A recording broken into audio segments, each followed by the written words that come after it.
C'est pour enregistrer le cours. Oui, bien sûr.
Bon, bonjour à tous, pardon, excusez-moi.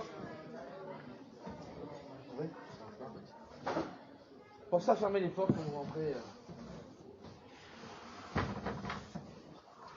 Alors juste deux petites choses. La première, je suis désolé, je vais laisser mon téléphone sur sonnerie, mais parce que, vous savez, je m'occupe de la crèche de mes gamins, et pour le coup, on est en cluster plus, là, ça Covid de partout, donc je prends les nouvelles au fur et à mesure, et on risque de prendre une décision de fermeture instantanée, donc du coup, voilà, juste que je suis, donc très exceptionnellement, vous me pardonnerez d'avoir mon téléphone sur sonnerie, juste pour vérifier ça.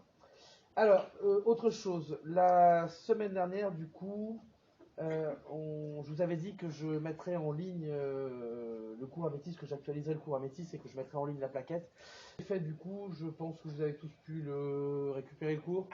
Oui. Bon, bah, tant mieux, donc prenez-le, et encore une fois, pour ceux que je n'ai pas eu au premier semestre, essayez de prendre les bons réflexes dès le début, parce que une des difficultés cette année, comme chaque année d'ailleurs, enfin au deuxième semestre, c'est que les résultats du premier semestre tombent vers la fin février, puisque les jurys se réunissent aux alentours du 20, 25, je ne sais plus la date exacte, mais c'est par là. Ce qui veut dire qu'après, il faut compter un jour ou deux le temps de publier les résultats, donc c'est vers la fin février, vers le 25, que vous devriez avoir vos résultats normalement. Le problème, c'est que vers le 25, il s'est déjà passé un mois et demi de cours, pendant lesquels on n'a pas du coup pu tenir compte de nos résultats du premier semestre. C'est ça qui est difficile, si vous voulez, c'est que vous démarrez dans le deuxième sans savoir si vous avez bien fait au premier. Donc c'est pour ça, l'idéal, c'est quand même d'essayer de faire en sorte de travailler du mieux possible, et encore une fois, la méthodologie que j'ai pu vous donner sur le premier cours, là, c'est vraiment quelque chose qui fonctionne bien. Donc essayez de suivre ça au maximum. Ok ? Alors, la semaine dernière, du coup, on avait démarré le cours, on a fini le cours, pardon, en s'intéressant, en essayant d'expliquer quelles pouvaient être les différences fondamentales entre les philosophies du droit continental et la philosophie du droit anglo-saxon, plus précisément, mais avec le droit anglais également, du droit américain. Et en fait, pour résumer ce que l'on avait vu à la fin du cours, je le résume parce que c'est absolument essentiel pour comprendre ce que l'on va voir là aujourd'hui. Il faut bien avoir en tête justement ce que sont ces principales philosophies du droit.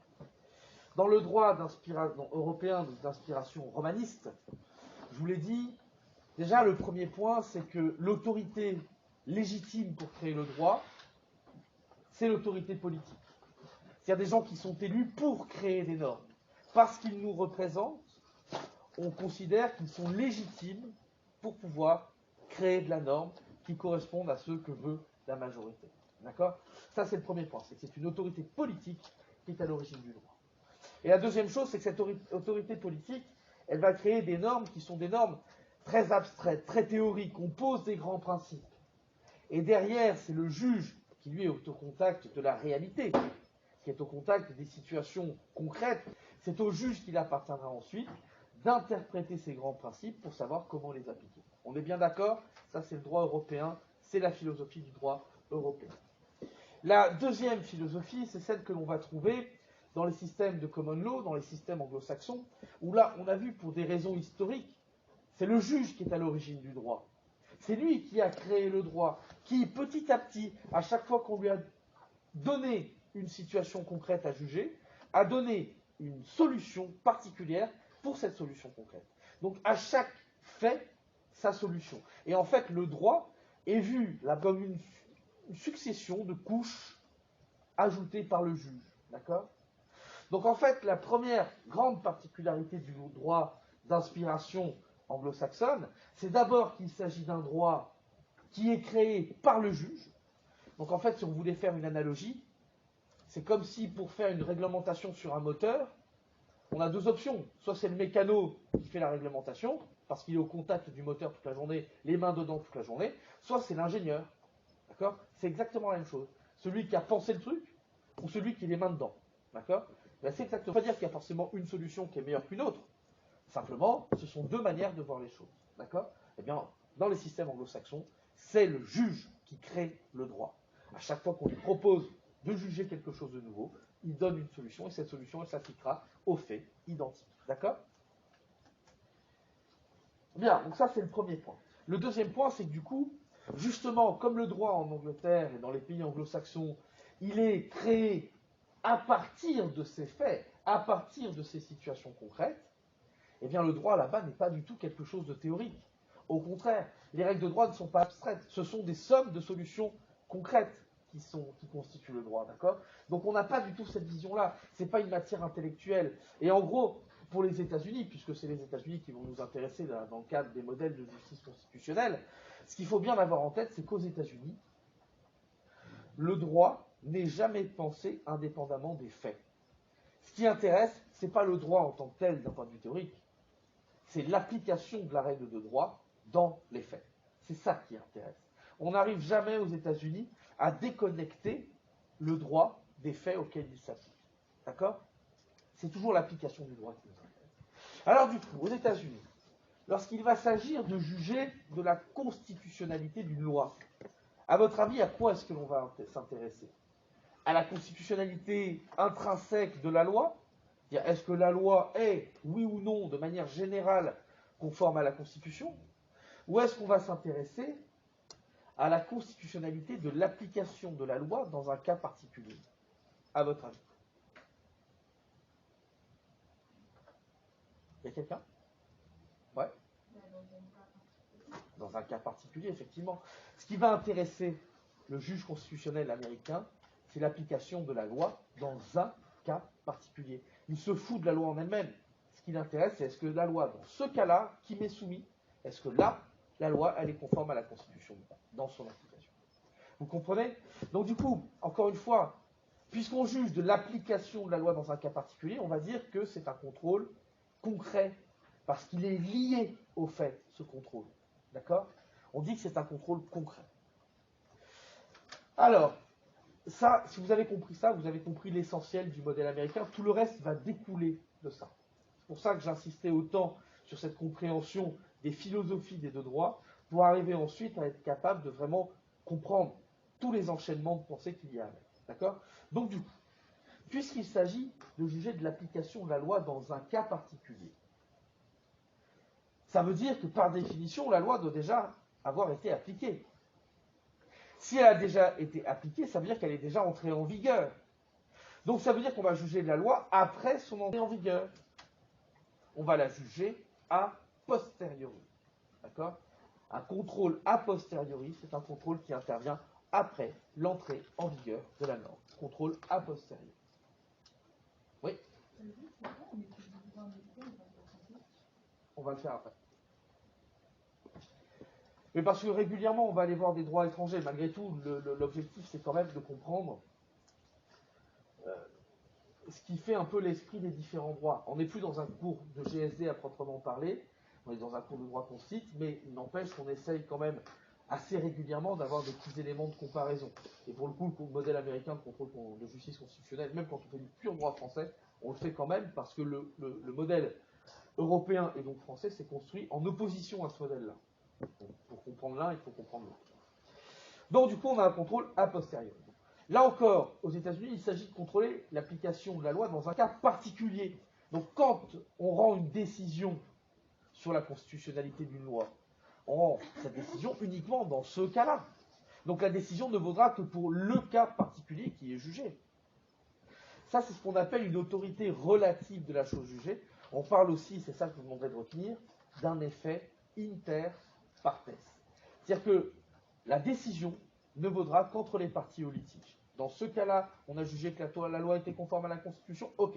Mais c'est valable que dans ce cas-là. Ça ne veut pas dire que dans un autre cas, elle ne sera pas conforme à la Constitution. D'accord? Inter partes. Alors, une petite précision sur cet effet inter partes. Le truc, c'est que aux États-Unis, donc on a hérité justement de ce modèle de common law, et on l'a vu, le common law, le principe, c'est qu'une fois qu'une décision de justice a été rendue, elle a un effet contraignant sur tous les cas similaires. D'accord? À chaque fois qu'on a des faits qui correspondent à un cas qui a déjà été jugé, on devra appliquer la même situation, la même solution que dans ce cas. Ça, c'est la règle du... Vous savez ou pas? Personne? La règle du précédent? Personne n'a vu ça? Ouais. Donc ça, c'est la règle du précédent. La règle du précédent, c'est donc que l'on applique la même solution que ce qui a déjà été jugé dès lors qu'on est dans la même situation. Okay? Donc en fait, cet effet inter partes, il doit être justement un petit peu modéré par le fait, justement, qu'il y a cette règle du précédent. C'est-à-dire que oui, ça vaut entre les parties, mais ça vaudra aussi à chaque fois qu'on aura une situation identique. Ok? Pas strictement entre les parties. D'accord? Alors ensuite, concrètement, ça veut dire quoi qu'il y a un effet inter partes? Elle va devenir quoi, cette loi? On va l'annuler? Bah non. On ne va pas annuler la loi, puisque justement, ça ne vaut qu'entre les parties. Si on annulait la loi, ça vaudrait à l'égard de tous. D'accord? Là, on va simplement l'écarter dans le cadre du litige. On va faire comme si la loi n'existait pas, mais que dans ce litige, on va faire primer la Constitution sur la loi dans ce cadre-là, parce que là, dans cette situation, la loi a été jugée contraire à la Constitution. Okay? Donc ça veut dire que puisqu'on va écarter la loi et non pas l'annuler, on ne va pas porter véritablement atteinte au pouvoir législatif. D'accord? On ne nuit pas à ce qui est créé par le législateur. On n'enlève pas la loi. Simplement, on l'écarte dans un cas. Ce n'est pas la même chose. Ce qui veut dire que si on donne la compétence du contrôle de constitutionnalité, si on donne cette compétence-là au juge ordinaire, au pouvoir judiciaire, le pouvoir judiciaire ne porterait pas pour autant atteinte au pouvoir législatif. Donc ce ne serait pas contraire au principe de séparation des pouvoirs. D'accord? Donc ça veut dire qu'on va effectivement pouvoir faire en sorte que le contrôle de constitutionnalité soit exercé par le juge ordinaire. Donc aux États-Unis, c'est n'importe quel juge qui est compétent pour faire un contrôle de constitutionnalité des lois. Ce n'est pas uniquement la Cour suprême. Hein. N'importe quel juge, même un petit juge de première instance est compétent pour faire un contrôle de la constitutionnalité des lois. D'accord? Puisque tous les juges sont compétents, on dit du coup que c'est un contrôle qui est diffus, dans le sens où le contrôle de constitutionnalité est diffusé dans l'ensemble du système judiciaire. D'accord? Tout le système judiciaire est compétent pour faire du contrôle de constitutionnalité des lois. Bien. Donc là, on a affaire déjà aux 4 critères hyper importants qui permettent de distinguer le contrôle à l'américaine. Contrôle concret, contrôle a posteriori, contrôle avec un effet inter partes et un contrôle diffus. Okay? Il reste juste un 5e critère sur la nature du recours. Alors là, c'est un peu moins logique pour les 4 autres. En fait, il faut connaître la définition. On dit que là, il s'agit d'un recours par voie d'exception. Pourquoi? Ce qui définit un recours par voie d'exception, c'est un nom que l'on trouve dans tous les types de recours, pas uniquement en matière de contrôle de constitutionnalité. Un recours par voie d'exception, c'est lorsqu'un justiciable, dans le cadre d'un procès, va se défendre contre une norme qui lui est appliquée devant un juge qui est compétent pour juger de cette norme. D'accord? Si vous êtes juge, d'accord? Vous m'appliquez une loi, ou une norme quelconque, je dis oui, mais cette norme, elle n'est pas valable, et que vous avez le pouvoir de virer cette norme, d'accord, de juger de la validité de cette norme, alors effectivement, c'est un contrôle par voie d'exception. Eh bien, aux États-Unis, c'est exactement comme ça que ça se passe. Okay, aux États-Unis, le contrôle de constitutionnalité, il intervient lorsqu'on a un justiciable qui est poursuivi devant une juridiction, d'accord, et que devant cette juridiction, il va dire, mais attendez, la loi que vous m'appliquez, elle n'est pas valable, dans ce cas-là, elle n'est pas constitutionnelle, donc du coup, on va l'écarter. Et c'est le juge qui sera compétent pour le faire. C'est un recours par voie d'exception. Okay, je vous donnerai les autres définitions au fur et à mesure que l'on verra les autres types de recours. Alors, je vais vous donner un exemple, du coup, de décision qui a été prise d'arrêt de la Cour suprême américaine qui va vous permettre de comprendre un peu mieux comment fonctionne, justement, ce contrôle à l'américaine. Une décision particulièrement célèbre qui est l'arrêt Texas contre Johnson. Texas contre Johnson, oui. Juste une question, quand même, on parle du modèle du coup aux États-Unis, mais il est quand même tiré du droit anglo-saxon. Oui. Oui, parce que ce que je vous disais, c'est que le droit américain, au départ, c'était le même que le droit anglais. C'était un droit de common law. Oui, il n'y a plus de batterie, c'était un droit de common law, d'accord. Et en 1776, les États-Unis ont pris leur indépendance. Enfin, les 13 États américains, anciennes colonies britanniques, ont pris leur indépendance et ont rompu avec le droit de common law. C'est-à-dire qu'elles ont dit, ok, on n'est plus lié par les décisions qui sont rendues par les juridictions britanniques. Mais pour autant, l'esprit du droit est quand même resté le même. Donc, même s'il y a eu une petite évolution aujourd'hui, malgré tout, le droit américain reste un droit d'inspiration britannique, common law. Enfin, le lien entre les deux droits est évident. D'accord ? Bien. Donc, comme je vous le disais, Texas contre Johnson. Alors, Texas contre Johnson, c'est une décision qui est assez intéressante et vous allez comprendre pourquoi. Monsieur Johnson, c'était un Afro-Américain qui a eu une riche idée. La riche idée, c'était d'être déjà militant anti-guerre du Vietnam et pour les droits civiques, dans une Amérique assez conservatrice, d'aller au Texas pour la convention républicaine. Vous savez ce que c'est que la convention républicaine ? La convention, c'est l'espèce de grand-messe médiatique où, lors de chaque élection, le parti va désigner son candidat. C'est un monument, mais un des moments forts de la politique américaine, où là, vous allez avoir tout le parti qui, après s'être étripé pendant les primaires, d'un seul coup, tout le monde va se mettre en ordre de marche derrière le candidat du parti politique. Donc là, vous aviez les républicains qui réunissaient leur convention au Texas, et du coup, Johnson fait partie des manifestants qui vont justement manifester devant la républicaine. Et Johnson va avoir une idée brillante, c'est qu'il va monter à la tribune pour prendre la... Et là, l'idée de Johnson, c'est de terminer son discours en disant qu'il a honte d'être américain dans cette Amérique-là. Il prend un drapeau et il le brûle. Donc là, on est en plein Texas, les années 70, devant la Convention républicaine. Un Afro-Américain, de gauche, pacifiste et pour la reconnaissance des droits des minorités, qui crame un drapeau américain. Le mec, il cumule toute la liste Texas. Tout. Bon, bien évidemment, qu'est-ce qui va se passer ? Hop, Johnson en prison. Pourquoi ? Parce qu'il y a une loi au Texas qui interdit, comme d'ailleurs partout, qui interdit les atteintes aux emblèmes nationaux. Or là, il vient de brûler un drapeau américain, c'est clairement une atteinte à un emblème national. Que se passe-t-il derrière ? Et vous allez comprendre la logique. Johnson va dire, donc ça va jusqu'à la Cour suprême, et Johnson va dire, attendez, là vous êtes en train de m'appliquer une loi qui n'est pas applicable. Pourquoi ? Parce que moi, lorsque je brûle le drapeau américain, c'est pas simplement une atteinte portée à un emblème. C'est un message politique. Et d'ailleurs, la preuve, il est sur une tribune politique en train de faire un discours politique, et c'est le point d'orgue de son discours que de brûler ce drapeau. Donc clairement, quand il le fait parce que c'est un message. D'accord ? Et du coup, Johnson nous dit la chose suivante. Puisque justement c'était un message politique, ça veut dire que là, je suis dans le cadre de ma liberté d'expression. Or, ma liberté d'expression, elle est garantie au niveau constitutionnel, puisque là, il y a un amendement à la Constitution américaine qui justement reconnaît, et d'ailleurs de manière quasi totale, le principe de la liberté d'expression, bien plus qu'en France ou qu'en Europe. La liberté d'expression aux États-Unis, vous pouvez vraiment dire n'importe quoi, y compris des choses qui sont interdites en France.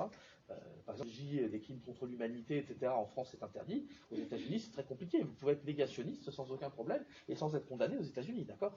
Donc, du coup, il dit, ben voilà, c'est du coup garanti par ma liberté d'expression. Donc, en fait, lorsque vous m'appliquez cette loi sur l'atteinte aux emblèmes nationaux, eh bien, vous portez atteinte au principe à mon principe de liberté d'expression, d'accord? À ma liberté d'expression. Donc là, dans ce cas-là, c'est contraire à la Constitution, d'accord?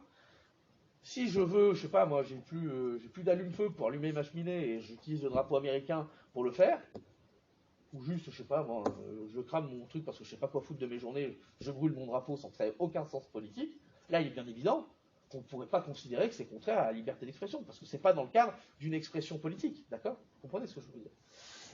Et donc voilà ce qui est intéressant. C'est que là, derrière, on va avoir l'arrêt de la Cour suprême qui, pendant 10 pages, d'ailleurs l'arrêt, honnêtement, c'est assez chiant à lire, parce que pendant 10 pages, on va se manger des faits. Qu'est-ce qui s'est passé dans la journée? Quel était le programme de ces manifestants contre la Convention républicaine? Qui a parlé? Qui a dit quoi? À quelle heure est-ce que Johnson est monté à la tribune? Qu'est-ce qu'il a pu dire dans le détail? Quelle était son attitude? Comment est-ce qu'il a pris le drapeau? Comment il l'a brûlé? Quelle était son attitude à ce moment-là? Qu'est-ce qu'il a dit? Qu'est-ce qu'il a fait? Tout ça pour être persuadé que lorsqu'il a agi, Johnson était bien dans le cadre d'une expression politique. Et derrière, la Cour suprême a dit, là, effectivement, il était en train d'exprimer un message politique, c'est donc garanti par la liberté d'expression, c'est un droit constitutionnel, et donc la loi sur l'atteinte aux emblèmes nationaux ne s'applique pas ici. Vous comprenez comment ça fonctionne? Vous voyez ce que c'est qu'un contrôle concret? Si on fait la même chose en France, on ne va même pas parler de faits. Et c'est arrivé d'ailleurs. En France, on va le voir, il y a bien évidemment une loi qui a été adoptée sur les nationaux, qui a même été renforcée, puisqu'il y a eu une époque où il y a eu pas mal de Marseillaises qui ont été sifflées dans les stades. Donc du coup, c'était sous Sarkozy d'ailleurs, si je me souviens bien. Donc on avait modifié la loi, et du coup, à cette occasion-là, il y a eu un contrôle de constitutionnalité. À aucun moment, le juge ne s'est posé la question de savoir dans les faits si ça pouvait porter atteinte à la liberté d'expression. À aucun moment. Il a juste dit qu'effectivement, il y avait un principe d'atteinte, que c'était tout à fait conforme à la Constitution. Il a juste émis une réserve d'interprétation en disant qu'en revanche, et c'est juste la seule réserve, c'est qu'il a dit que dans certaines circonstances, lorsque c'était effectivement un message politique, ça ne pouvait pas s'appliquer. Mais vous voyez, on n'a pas fait référence à un cas particulier. D'accord? Juste le juge se place dans l'abstrait pour savoir si c'est conforme, oui ou non. Il a dit oui, juste avec une petite réserve. Et ça, on en reparlera plus tard. D'accord? Vous comprenez du coup ce que je veux dire? Vous voyez ce qui définit l'essence même du contrôle à l'américaine. Alors ce contrôle à l'américaine,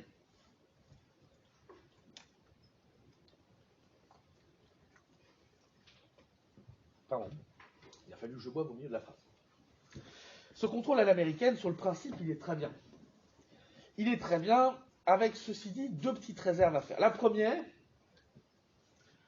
c'est qu'en fait, c'est assez conforme au droit américain. Le droit américain, il fonctionne bien à la condition d'avoir les moyens.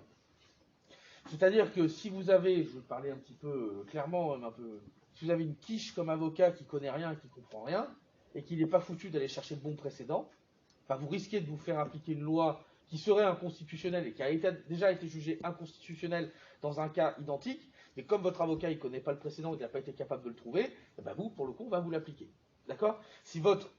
Comme justement, à chaque fois, on repose la question, si pour le coup votre avocat n'est pas bon, vous risquez d'avoir une réponse différente. D'accord? Donc ça, c'est quand même une première difficulté. La deuxième difficulté, c'est que ce contrôle à l'américaine, par essence, il ne peut fonctionner que dans un État qui a un droit qui a la même logique que ses droits anglo-saxons. Ça ne pourra pas fonctionner ailleurs. On ne peut pas transposer un contrôle à l'américaine, droit français par exemple. Ce serait totalement aberrant. On a un droit qui est tellement abstrait que si vous voulez appliquer cette situation-là dans le cas français, ça ne marche pas. D'accord? Il y a eu des tentatives notamment pour transposer ce contrôle à l'américaine dans les pays scandinaves. Ça n'a pas marché du tout. D'accord? Donc en fait, du coup, ce qui s'est passé, c'est que le contrôle de constitutionnalité est resté l'apanage des États-Unis pendant très longtemps, et en fait, il va falloir attendre le 19e siècle pour qu'en Europe, on voit apparaître un modèle alternatif de contrôle de constitutionnalité des lois. Ce modèle, il va arriver grâce à un juriste que l'on connaît bien, dont on a déjà pas mal parlé au premier semestre, qui est le seul d'ailleurs dont on ait véritablement parlé, je crois, si je me souviens bien. Ce juriste, c'est Hans Kelsen. Hans Kelsen, c'est donc un Autrichien, grand théoricien du droit, à mon sens le plus grand théoricien du droit depuis Rome, et c'est lui qui a vraiment conceptualisé cette idée de normes, qui va conceptualiser le principe même de la hiérarchie des normes, l'idée selon laquelle il faut forcément vérifier la validité des normes inférieures par rapport aux normes supérieures. C'est lui qui du coup va amener cette idée de la nécessité d'un contrôle de la constitutionnalité des lois, qui allait totalement à rebours de ce qui avait pu être fait jusqu'à maintenant. En fait, c'est grâce à lui si les constitutions n'ont pas qu'une simple valeur symbolique. D'accord ? C'est clairement Kelsen qui va faire que, pour le coup, la Constitution va devenir une véritable norme, et non pas simplement un acte symbolique comme ça qui ne sert pas à grand-chose. Et Kelsen, non seulement va dire qu'il faut mettre en place un contrôle de constitutionnalité des lois, mais il va même conceptualiser comment le faire, et il va même être, c'est-à-dire que ce n'est pas un pur théoricien, il va être le metteur, celui qui va mettre en œuvre la première Cour constitutionnelle européenne, qui est la Cour constitutionnelle autrichienne. C'est lui qui va la créer, et c'est lui qui va la présider pendant les premières années de fonctionnement de la Cour constitutionnelle autrichienne. D'accord ? Donc c'est vraiment en 1920, c'est vraiment lui qui est à l'origine, le fondateur de la justice constitutionnelle européenne, c'est clairement Hans Kelsen. Et alors, le modèle qui va être créé par Kelsen, pour le coup, n'a strictement rien à voir avec le modèle américain. C'est même très exactement l'opposé en tout. D'abord parce que quand Kelsen dit que, encore une fois, nous on a un droit théorique, on a des théoriciens du droit, on a des gens qui aiment raisonner dans l'abstrait. Et d'ailleurs c'est très révélateur même, je dirais, au-delà du droit, des conceptions européennes. Vous savez, nous on a toujours tendance à tout conceptualiser. Tiens, le cours de grands systèmes de droit qu'on est censé faire à la base, c'est-à-dire essayer de trouver des points communs entre les pays pour définir des systèmes de droit, ça c'est une matière qui n'existe qu'en Europe. Aux États-Unis, la matière n'existe pas. Personne n'en fait. Ça n'intéresse personne. Aux États-Unis, on étudie le droit comparé, on étudie le droit de tel pays, de tel pays, de tel pays, mais on ne cherche pas à forcément toujours actualiser et systématiser les choses. C'est-à-dire, on ne cherche pas forcément à essayer de trouver des points communs qui fait qu'on va pouvoir regrouper telle et telle chose, machin. Ça, c'est une démarche qui est éminemment européenne, celle-là. Aux États-Unis, on est quand même beaucoup plus pragmatique, y compris dans la pratique universitaire, dans la pratique intellectuelle et dans l'avancée des idées. On est souvent très pragmatique. On n'essaie pas forcément de théoriser là où il n'y a pas toujours besoin. C'est vrai que nous, en Europe, on aime bien, et en France particulièrement, on aime bien conceptualiser les choses, faire des trucs qui ne sont pas forcément toujours très utiles, mais qui par contre permettent de classer dans la tête. Voilà. C'est assez typiquement européen. Et en fait, du coup, chez Kelsen, le principe, c'est clairement d'arriver, la hiérarchie des normes, c'est que les normes doivent de façon intrinsèque être conformes les unes par rapport aux autres. C'est-à-dire que là, on travaille dans l'abstrait pur. La question, c'est est-ce que cette norme est compatible avec celle-là ? On ne parle pas des faits, là. On ne parle pas de l'application de la norme dans un cas particulier. Non, non. On parle de la norme en elle-même. Ce qui importe, du coup, en matière de contrôle de constitutionnalité des lois, ce n'est pas l'application de la loi dans un cas particulier. On n'a strictement rien à faire. Ce qui nous importe, en Europe, c'est est-ce que la loi est intrinsèquement constitutionnelle, oui ou non. D'accord ? Donc du coup, puisqu'on va contrôler une norme abstraite sans s'occuper des faits, par rapport à une autre norme abstraite, toujours sans s'occuper des faits, comment est-ce qu'on va qualifier ce contrôle ? Pas d'abstrait. D'accord ? Là, il va s'agir, dans le contrôle à l'européenne, dans le contrôle kelsenien classique, il va s'agir effectivement d'un contrôle abstrait. Là encore, si vous avez compris abstrait, c'est essentiel parce que tout le reste va en découler. Et vous allez le voir. Puisqu'il ne s'agit pas de contrôler l'application de la loi dans un cas particulier, mais qu'on contrôle la constitutionnalité intrinsèque de la loi. Ça veut dire qu'il n'est pas nécessaire qu'elle soit appliquée, cette loi. Si on ne juge pas de l'application de la loi, pas besoin qu'elle soit nécessairement appliquée. Donc ça veut dire qu'on pourrait très bien faire un contrôle a priori. On pourrait contrôler la loi avant qu'elle n'entre en vigueur. Et en fait, c'est même ce qu'on va faire. Pourquoi? Tant qu'à faire, autant censurer la loi avant qu'elle n'ait commencé à produire des effets, plutôt que d'attendre qu'elle ait produit des effets pour ensuite devoir réparer les effets produits. Vaut mieux agir préventivement que curativement. Vaut mieux empêcher d'être malade que de tomber malade. Regardez, vaut mieux mettre un masque pour ne pas choper le Covid, plutôt que d'attendre de l'avoir et d'essayer de le soigner, tant qu'à faire. C'est un peu le même principe, d'accord? Donc du coup, l'idée du modèle à l'européenne, du modèle kelsénien, c'est qu'on va agir par un contrôle a priori. Donc un contrôle abstrait exercé a priori. Quel sera l'effet de ce contrôle? Là, on juge de la constitutionnalité intrinsèque de la loi et pas de l'application de la loi dans un cas particulier. C'est-à-dire qu'en fait, la décision, elle ne vaudra pas que dans un cas particulier. Elle vaudra tout le temps, pour tout le monde, de manière générale. Elle vaudra donc à l'égard de tous. Erga omnes, en latin. D'accord? L'effet est un effet erga omnes, c'est-à-dire que ça vaut à l'égard de tous. Concrètement, ça veut dire quoi? On va en faire quoi de la loi déclarée inconstitutionnelle?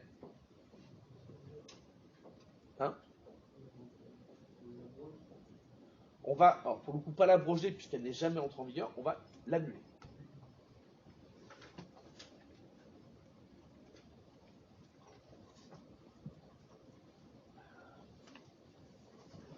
On va effectivement annuler la loi. Alors du coup, si on annule la loi, clairement, ça veut dire qu'on va porter atteinte à l'œuvre du législateur. Le pouvoir législatif, c'est celui qui crée la loi. Si on annule une loi, je porte atteinte à son pouvoir. D'accord? Donc ça veut dire que si je donnais le contrôle de constitutionnalité, si je donnais ce pouvoir d'annuler les lois au juge ordinaire, au pouvoir judiciaire, ça voudrait dire que le pouvoir judiciaire pourrait porter atteinte au pouvoir législatif.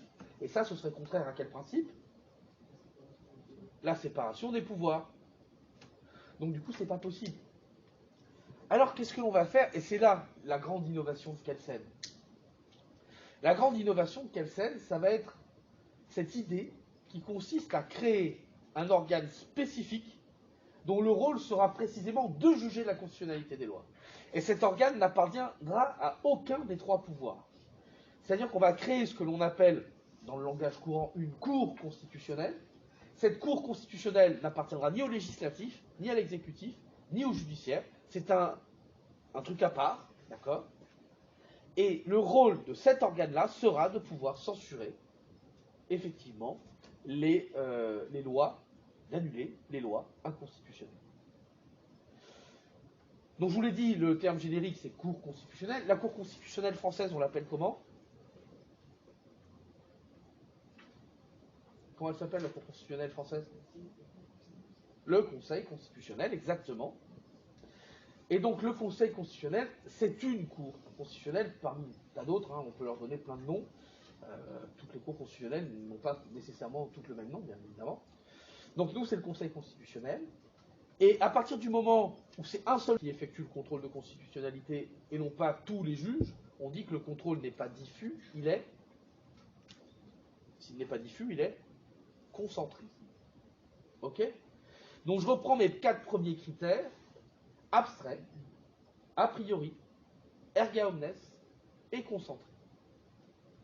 Alors maintenant, la question qui va se poser, c'est comment concrètement va se produire le contrôle?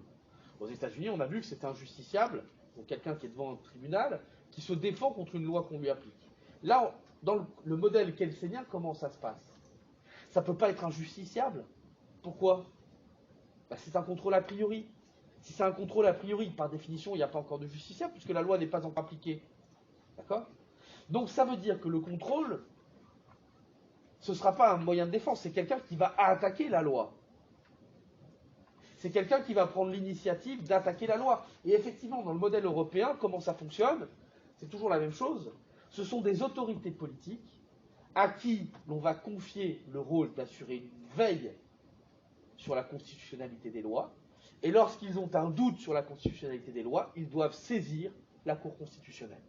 Donc si vous voulez, ce sont des personnalités qui vont prendre l'initiative d'agir contre la loi. D'agir.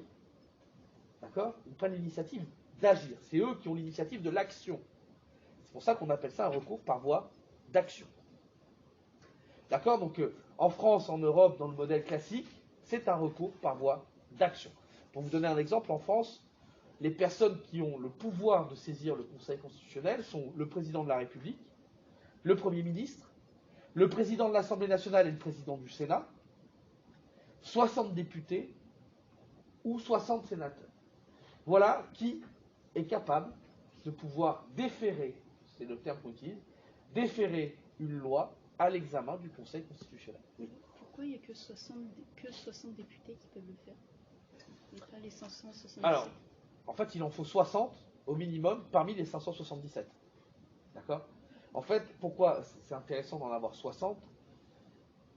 Ça permet à l'opposition de pouvoir saisir le Conseil constitutionnel. Et ça, c'est fondamental parce que si on n'avait que le président, le Premier ministre, le président des deux chambres, c'est-à-dire qu'on aurait globalement des autorités qui généralement appartiennent au même parti politique. Et les membres du parti politique qui a le pouvoir a rarement intérêt à faire censurer une loi qui est elle-même voulue par le pouvoir. D'accord? Si je crée quelque chose, je ne vais pas moi-même risquer de m'auto-censurer. D'accord? Alors que l'opposition, elle a toujours intérêt à mettre des bâtons dans les roues du pouvoir. Donc du coup, donner le pouvoir de saisine du Conseil constitutionnel à l'opposition, c'est garantir le fait que les lois seront effectivement contrôlées, et on en reparlera du coup la semaine prochaine. Ok? Bon, c'est bien clair ça, ce que je viens de vous dire? Ok. Donc là, c'est bien un recours par voie d'action. Bon, alors là encore, ce modèle européen, Kelsenien, quand on le regarde sur le papier, ah ben il est parfait. C'est du Kelsen dans le texte, c'est-à-dire c'est magnifique. Point de vue conceptuel, c'est magnifique. Et le problème, c'est que dans la réalité, c'est un peu plus délicat. Pourquoi? Parce que pour différentes raisons que l'on verra la semaine prochaine, il est effectivement possible que des lois passent à travers les mailles du filet. Si on prend le cas de l'exemple français, il y a plein de lois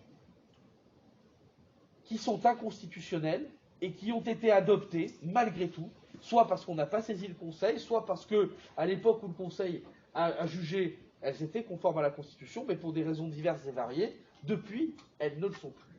D'accord? Donc, effectivement, ce contrôle a priori, même s'il est effectivement d'une logique implacable, dans la réalité des faits, il n'est pas non plus parfait. Et c'est pour ça que on arrivait à une situation paradoxale. Imaginez si une loi inconstitutionnelle est passée entre les mailles du filet et qu'on n'a qu'un contrôle a priori en France, pas dans l'État concerné. Ça voudrait dire que je pourrais très bien me voir appliquer une loi inconstitutionnelle et ne pas pouvoir la contester parce qu'elle est déjà entrée en vigueur et que le contrôle a priori n'a pas marché. Vous comprenez ce que je veux vous dire? Vous voyez où est le problème? On pourrait clairement à ne pas pouvoir retirer une loi inconstitutionnelle alors que manifestement on l'est, tout le monde le sait, tout le monde est d'accord, mais il n'y a pas la procédure qui est prévue pour. Eh bien, qu'est-ce qu'on a fait du coup dans l'immense majorité des pays d'Europe? C'est qu'on a prévu de nouvelles procédures. Et en fait, on a développé un nouveau modèle de justice constitutionnelle européenne parallèlement au modèle classique. C'est-à-dire qu'en fait, maintenant, en Europe, on a deux modèles qui coexistent. Le modèle classique, kelsénien, et le modèle européen moderne, qui, lui, a quand même quelque chose de différent par rapport au modèle classique. La vraie différence, en fait, et c'est l'unique différence, c'est qu'il s'agit désormais d'un contrôle a posteriori. C'est-à-dire qu'en fait, on a un contrôle a priori avec le classique et un contrôle a posteriori avec le moderne. Donc, contrôle a posteriori. Pourquoi? Justement, parce que l'idée, c'est que quand on a une loi qui est passée à travers les mailles du filet, on ne peut pas dire à un justiciable, non mais t'es gentil mec, mais en fait, on ne peut pas la contester, la loi elle est déjà passée. Donc du coup, on a créé une procédure qui permet, lorsqu'on se voit appliquer une loi inconstitutionnelle, de pouvoir la contester. D'accord? Alors, le truc, c'est que ça reste, malgré tout, et malgré ce que beaucoup d'auteurs ont pu dire, parce que quand on a créé un contrôle a posteriori en Europe, il y a plein de constitutionnalistes qui se sont mis à dire « Oui, ça y est, c'est l'américanisation du contrôle. » Non, c'est pas du tout l'américanisation du contrôle européen. Pourquoi? Parce que oui, ok, on a un contrôle a posteriori comme aux États-Unis, mais c'est tout. Oui, ok, c'est un contrôle défensif a posteriori, mais c'est tout. Le contrôle qui est exercé par sa nature, reste un contrôle profondément européen. Pourquoi?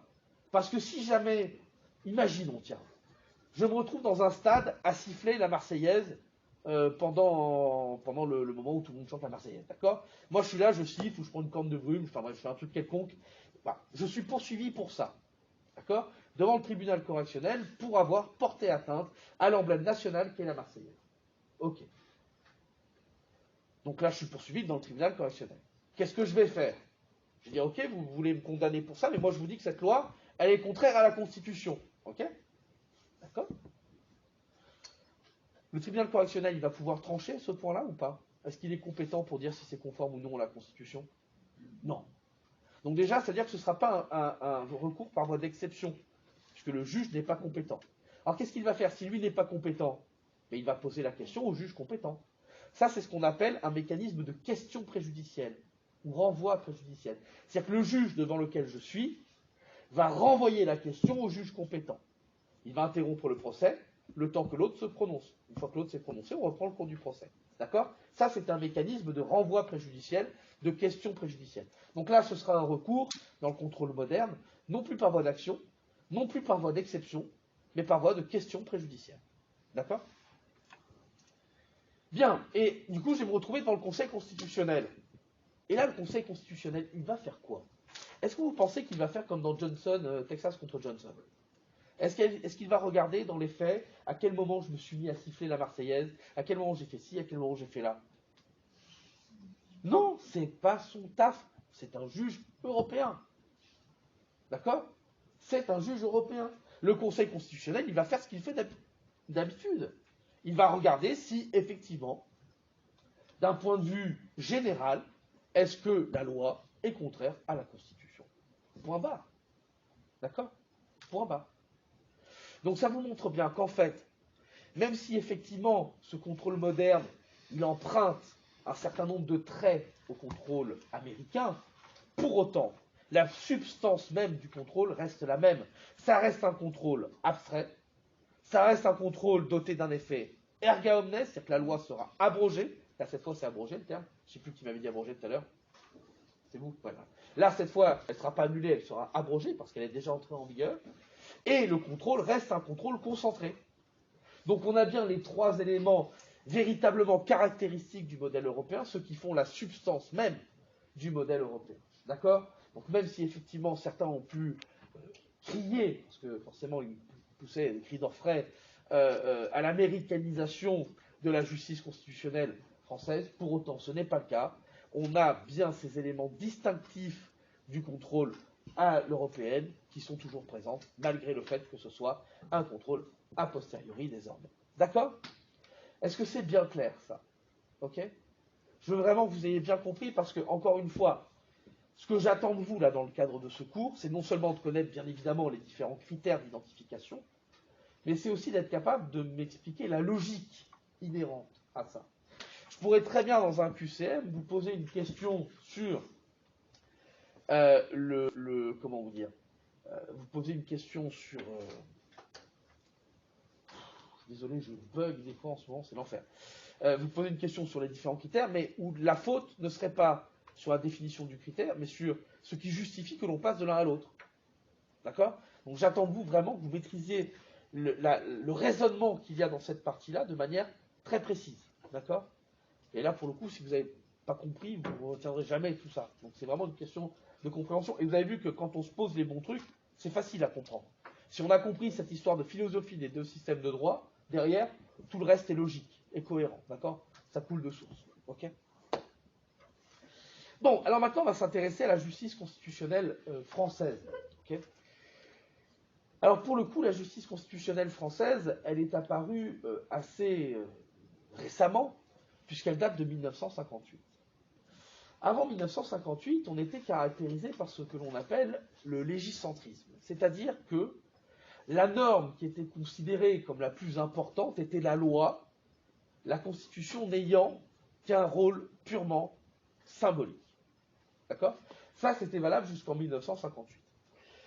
Alors, pourquoi est-ce qu'il y avait cette sacralisation de la loi? Alors, souvent, les constitutionnalistes, qui ont dû ne jamais lire Rousseau, a priori, ont tendance à dire que c'est de la faute à Rousseau si effectivement on a cette sacralisation de la loi en France. Sauf que, effectivement, Rousseau dit que la loi est sacrée, mais il ne faut pas oublier dans quel contexte politique Rousseau dit ça.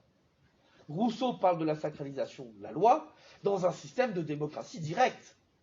C'est-à-dire que si c'est le peuple lui-même qui exerce sa souveraineté en créant la loi, là, effectivement, il n'y a aucune raison de venir censurer la loi, puisque c'est le peuple souverain qui l'a édictée. D'accord? Donc là, il n'y a rien à dire. Le problème, c'est qu'on a gardé la sacralisation de la loi, mais sans conserver la démocratie directe. Ça, c'est le petit tour de passe-passe qui a été fait par la Bessieyès pendant la Révolution. Hein. On a gardé le pouvoir, mais on n'a surtout pas gardé le fait que ce soit le peuple qui soit détenteur de ce pouvoir-là. D'accord? Donc du coup, aujourd'hui, parler de la sacralisation de la loi, quand ce n'est plus le peuple qui vote la loi, mais ses représentants, ça n'a pas du tout le même sens. Regardez, combien de fois des lois sont votées malgré le désaccord du peuple? Ça vous montre bien, justement, qu'on n'a plus à faire la même chose. Donc, parler de sacralisation de la loi dans un système représentatif, par définition, c'est idiot. Ok? Bon. En tout cas, faire peser la responsabilité sur Rousseau, c'est tout à fait idiot, parce que c'est clairement pas ce que Rousseau disait. D'accord? Donc, du coup, système légicentriste dans lequel, effectivement, la Constitution n'avait qu'un rôle purement symbolique. La loi, elle, était la véritable norme. Le sommet normatif, si vous voulez, c'était la loi. La Constitution, c'était là pour faire beau. Alors, il y a eu quand même, avant 58, 3 régimes dans lesquels il était prévu un contrôle de constitutionnalité des lois. Alors, les 2 premiers, je vais les traiter en même temps, parce que ce sont les 2 empires. Les 2 empires avaient des institutions qui étaient, si ce n'est totalement identiques, en tout cas très proches. Dans tous les cas, dans ces 2 cas, il était prévu que le Sénat impérial pouvait contrôler la constitutionnalité des lois. Ok. Sauf que le Sénat impérial était, de toutes les institutions de l'Empire, de très loin l'institution la plus corrompue. Alors quand on connaît le degré de corruption générale, si vous voulez, être la plus corrompue de toutes, ça impliquait quand même un certain niveau de corruption. Le Sénat était vraiment l'institution qui servait à rien sous l'Empire, à part à légitimer le pouvoir de l'empereur. Et pour vous donner une illustration de ce que je suis en train de vous dire, sachez que jamais le Sénat n'a contrôlé la constitutionnalité d'une seule loi, que ce soit sous le Premier Empire ou sous le Second Empire. Jamais. Donc on ne peut pas véritablement parler de contrôle de constitutionnalité dans la mesure où, dans les faits, ça n'a jamais été fait. Le troisième régime dans lequel on a prévu le contrôle de constitutionnalité des lois, c'est donc le régime de la 4e République, la Constitution de 1946. Alors là, il était prévu effectivement que l'on puisse contrôler la constitutionnalité d'une loi, ce qui paraît normal vu l'époque. Hein. On est au sortir de la Seconde Guerre mondiale, on vient de vivre les plus grandes atrocités, parmi les plus grandes atrocités de l'histoire de l'humanité.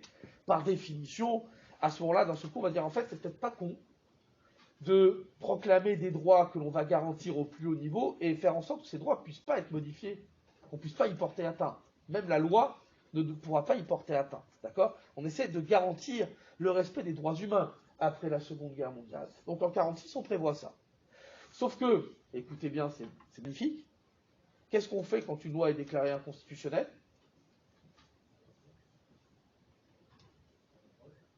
Non, on modifie la Constitution pour permettre l'adoption de la loi. Donc ça vous montre bien qu'en 1946, c'est arrivé une ou 2 fois. En 1946,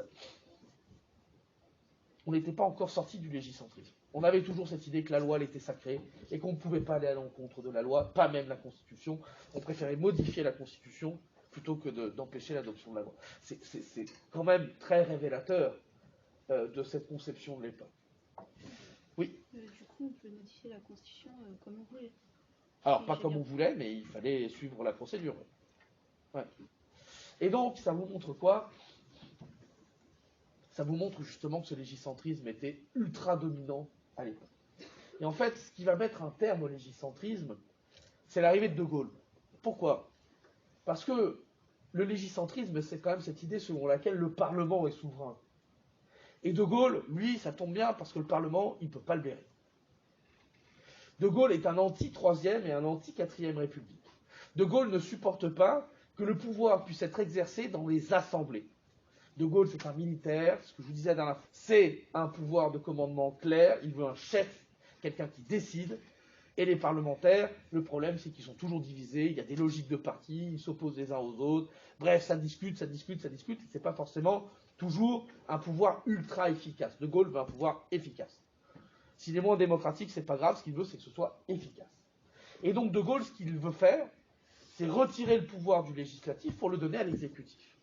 Il veut que le siège réel du pouvoir politique ne soit plus le Parlement, mais l'exécutif. Ok ? Et donc, De Gaulle va retirer énormément de pouvoir au législatif. Pour ça, il va y avoir toute une série de mesures qui constituent ce qu'on a appelé le parlementarisme rationalisé. Alors, le terme de rationalisé, il laisse quand même à désirer, parce que pour le coup, c'était loin d'être rationnel. Mais on va quand même, donc, dans le parlementarisme rationalisé, prévoir tout un tas de mesures pour limiter le pouvoir du Parlement. La principale, enfin, pardon, pas la principale, une de ces mesures, alors très sincèrement, elles sont à peu près toutes contestables, sauf une, celle-là. Celle en question qui n'est pas contestable, c'est précisément le fait que l'on va imposer désormais le respect de l'institution aux législateurs. C'est-à-dire qu'on va créer une institution, une cour constitutionnelle, qui va être chargée de faire le contrôle de constitutionnalité des lois, et du coup, on met un terme à cette impunité totale du législateur. Désormais, le législateur est tenu de respecter la Constitution. Et comment est-ce qu'on va faire ? Eh bien, on va créer en 1958, dans la Constitution de 58, le Conseil constitutionnel, chargé de faire un contrôle de constitutionnalité des lois. D'accord ? Autant le reste est contestable, autant celle-là de mesure dans le parlementarisme rationalisé, celle-là est absolument incontestable. Heureusement qu'on l'a fait, c'est une chose absolument nécessaire dans une démocratie moderne que d'avoir un contrôle de constitutionnalité qui fonctionne correctement. D'accord ? Et donc aujourd'hui, on a le Conseil constitutionnel.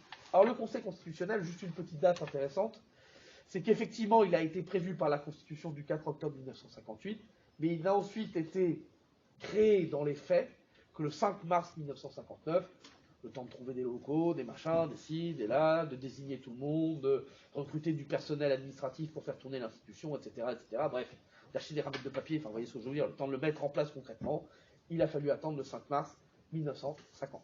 Alors, on va s'intéresser du coup à ce Conseil constitutionnel et on va s'intéresser tout d'abord à un élément qui est la composition du Conseil constitutionnel. Le Conseil constitutionnel, il est aujourd'hui composé de deux types de juges, les membres nommés et les membres de droit, qu'on appelle aussi les membres à vie. D'accord ? Les membres nommés, ce sont des juges qui sont désignés par...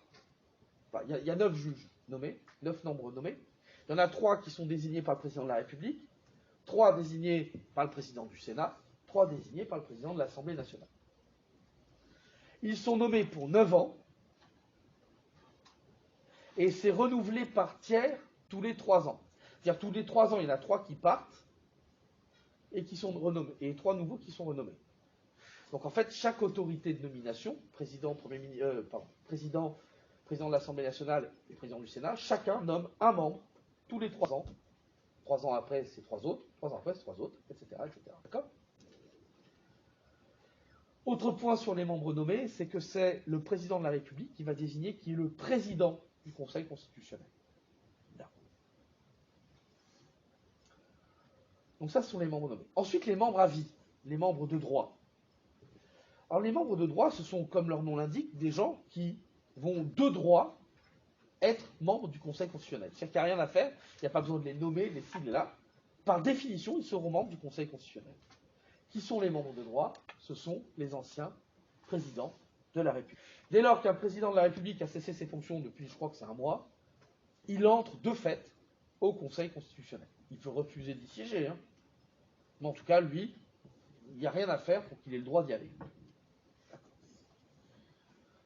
Alors, concrètement, dans l'histoire de la 5e, depuis 58, qui a siégé au Conseil constitutionnel en tant que membre de droit ? Alors d'ailleurs, pourquoi est-ce que ça a été voulu, ça ?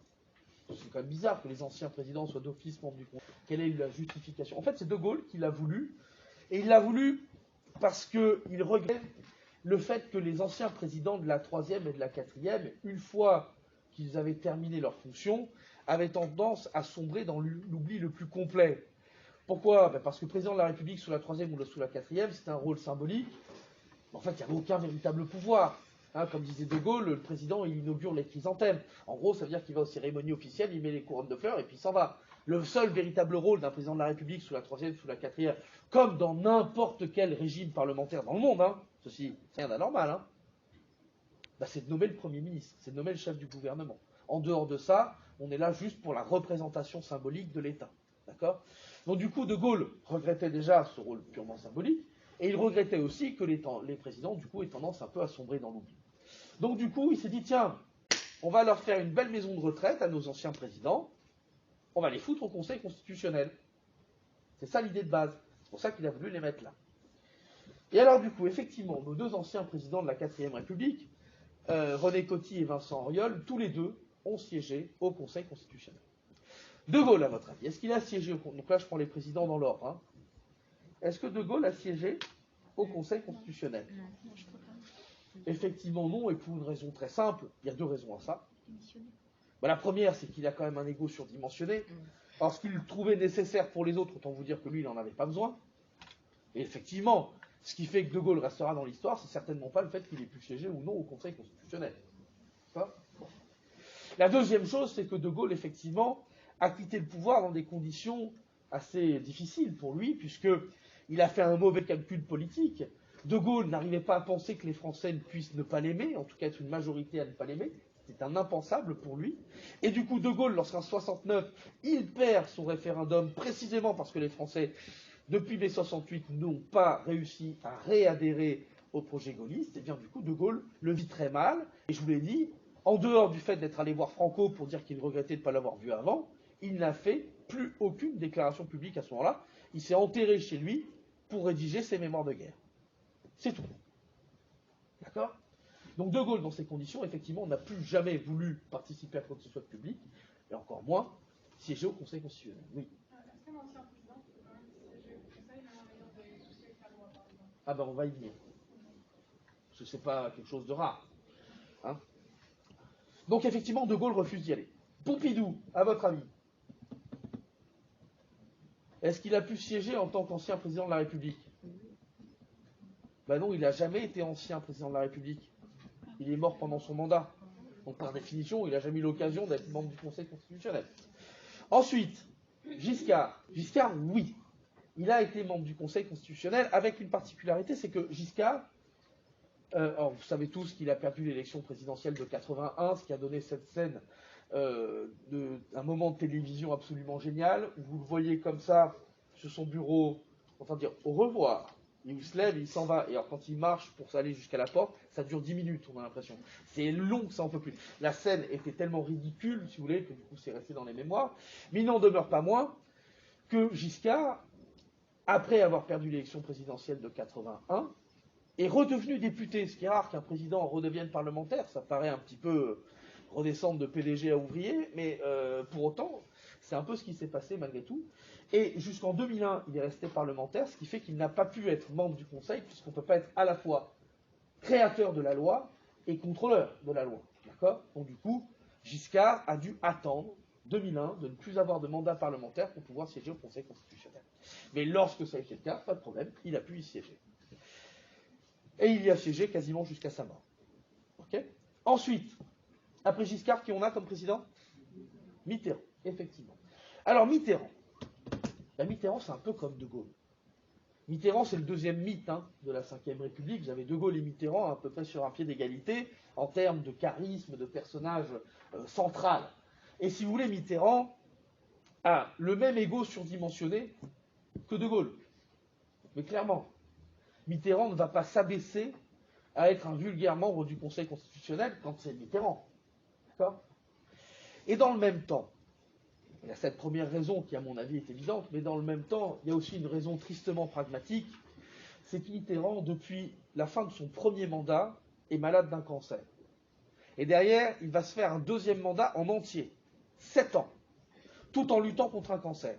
Quand on sait à quel point la présidence de la République est une fonction absolument épuisante sur le plan physique, tous les présidents qui témoignent de ça en parlent, à quel point c'est vraiment exténuant comme activité. On est tout le temps en train de bosser.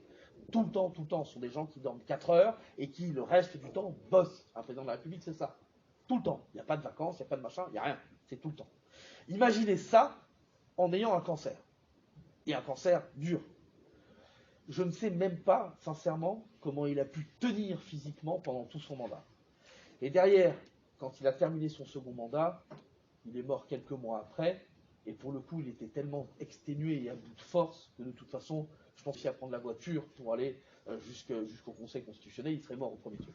Donc ça, c'était pas, effectivement pas possible. D'accord ? C'est quelqu'un qui est sorti de son second mandat, Mitterrand, en n'ayant plus une seule force vitale en lui, quoi. D'ailleurs, la seule chose qu'il ait dit publiquement derrière, c'est un discours qui est resté dans les annales, qui est célèbre, où il dit « je crois aux forces de l'esprit ». Bon, en fait, il dit adieu, mais adieu dans le vrai sens du terme, on se revoit après la mort, aux Français. Hein, c'est le seul discours qu'il ait fait publiquement derrière, discours qui d'ailleurs est très beau. Mitterrand, la principale qualité de Mitterrand, si vous n'avez jamais écouté le discours de Mitterrand, c'était une qualité de tribun absolument phénoménale. Il y a des discours de Mitterrand, quand vous savez qu'il faisait ça sans note, sans aucune note. Alors les discours de la campagne de 81 particulièrement, il faut les écouter un jour pour voir ce que c'était qu'un tribun à l'époque. Des discours de 3 heures, sans une seule note, sans un papier, sans rien. Vous écoutez la qualité du discours, c'est absolument extraordinaire, vraiment. Extraordinaire. Aujourd'hui, on en est très très loin aujourd'hui. Hein. Vous écoutez un discours de Macron ou un discours des uns ou des autres, hein, c'est triste à pleurer quand vous avez entendu la qualité. Je ne parle pas du fond, hein, je parle du discours. Hein, attention, je parle de rien d'autre. Mais même chez De Gaulle, alors c'était très différent De Gaulle, hein, mais il y avait une science et un génie de la parole aussi chez De Gaulle. Mais le côté tribun, vraiment tribun, c'est chez Mitterrand, une capacité à lever les foules absolument extraordinaire. Chez Mitterrand, c'est incontestable. Bon, bref. Donc Mitterrand n'a jamais siégé au Conseil. Ensuite, après Mitterrand, c'est Chirac. Alors Chirac, il a siégé au Conseil constitutionnel, et alors pour une raison que j'adore, c'est du Chirac pur. Il l'a fait pour une seule raison. Pour emmerder Giscard. Chirac et Giscard, c'est l'histoire de haine la plus incroyable de l'histoire de la Ve République. Il y en a un qui est très populo, c'est-à-dire qu'il y en a un qui gagne les élections en allant au salon de l'agriculture, en mangeant 2,5 kg de rillettes, en buvant 6,5 litres de bière, tout en buvant 2 litres de pinard, et en tapant le cul des vaches, et en étant content d'être au milieu de tout le monde. C'est Chirac. Et derrière, vous avez Giscard. Giscard qui, vous avez l'impression que le fait de mettre un pied dans la rue, ça l'écœure. C'est trop vulgaire. Donc l'un et l'autre, si vous voulez, sont deux antithèses. Il y en a un qui est ultra précieux, ultra haute bourgeoisie, et l'autre qui pourtant vient de la grande bourgeoisie aussi, qui a l'air très populaire, d'accord ? Et en fait, les deux, déjà à la base, se méprisent, mais c'est plutôt Giscard qui méprise Chirac, d'ailleurs, à la base de la base. Et en fait, les alliances politiques font que Chirac va être le Premier ministre de Giscard, quand Giscard sera élu président de la République en 1974. Et alors là, on va assister à une scène absolument incroyable qui va durer 2 ans. Conseil des ministres, tous les mercredis matins, d'accord ? Là, vous avez, du coup, tous les ministres qui sont réunis, vous avez le président, et à sa droite, vous avez le Premier ministre. Donc vous avez Giscard, et à sa droite, Chirac. Giscard, pendant 2 ans, ne s'est jamais adressé directement à Chirac. C'est-à-dire que, imaginons, mademoiselle, vous êtes Chirac, et vous êtes un ministre, d'accord ? À chaque fois que je veux vous dire quelque chose à vous, vous savez ce que je vais faire ? Non. Mademoiselle, vous direz à Chirac que Chirac, il est là. Vous imaginez le côté vexant du truc. On ne peut pas imaginer pire humiliation. Sachant qu'il ne l'a pas fait une fois.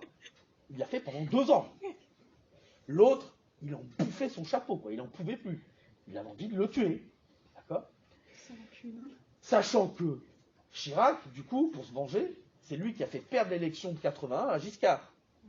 C'est-à-dire que Chirac, alors c'est pas son bord politique, hein, il a appelé tous les militants, enfin, il n'a pas appelé tous les militants RPR, il a fait passer la consigne dans tous les réseaux de militants RPR, que les militants RPR votent Mitterrand, pour faire perdre Giscard. Et quand vous voyez à quel point l'élection était serrée, c'est très certainement ce qui a fait perdre l'élection à Giscard.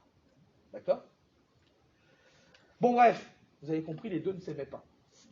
Et quand Chirac a terminé son deuxième mandat, il s'est dit, tiens, qu'est-ce que je vais faire? Je vais aller emmerder Giscard. Parce que Giscard avait un peu peur de Chirac, physiquement.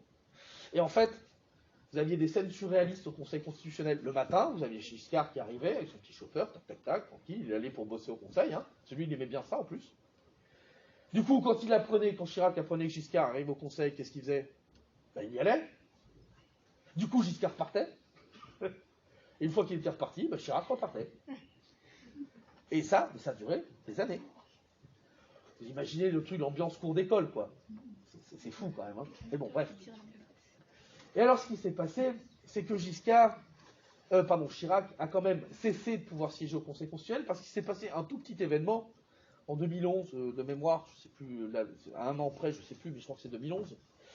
Chirac a été condamné pour détournement d'argent public dans l'affaire des emplois fictifs de la mairie de Paris. Je vous explique grosso modo.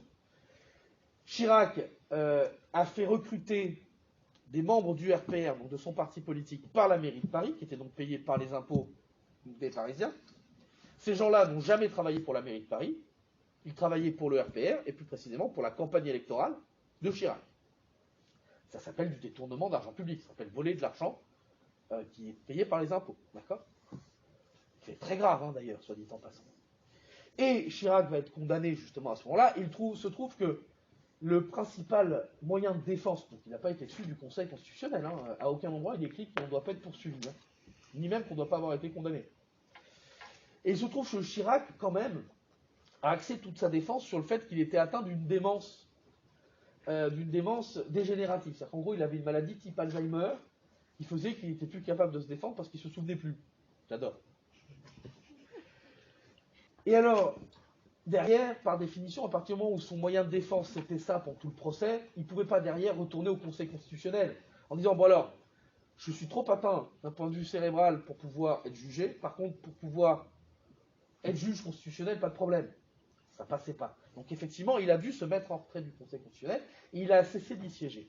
Mais là où j'adore, et où c'est vraiment du Chirac, mais ce mec-là, s'il n'existait pas, il aurait presque fallu l'inventer, c'est qu'il va lui falloir 8 mois pour penser à demander à ne plus toucher les indemnités de fonction du Conseil constitutionnel. C'est-à-dire qu'il a arrêté d'y aller, mais il n'a pas demandé à arrêter d'être payé. Il a fallu qu'il y ait des articles de presse qui sortent pour dire qu'il continue à être payé par le Conseil, pour que d'un seul coup, il dise, ah ouais, tiens, je vais peut-être arrêter. Je ne sais plus, 7 ou 8 000 balles par mois. Hein, bon. Chirac.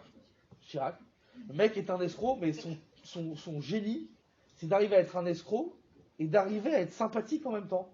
Ce qui fait que les gens sont presque contents qu'ils soient escrocs. Et ça, c'est un truc très français, hein, d'aimer les escrocs et de délire des gens qui ont été condamnés pour des trucs graves en plus. Hein, c'est du détournement d'argent public. C'est du détournement de l'argent des impôts, quoi. Hein.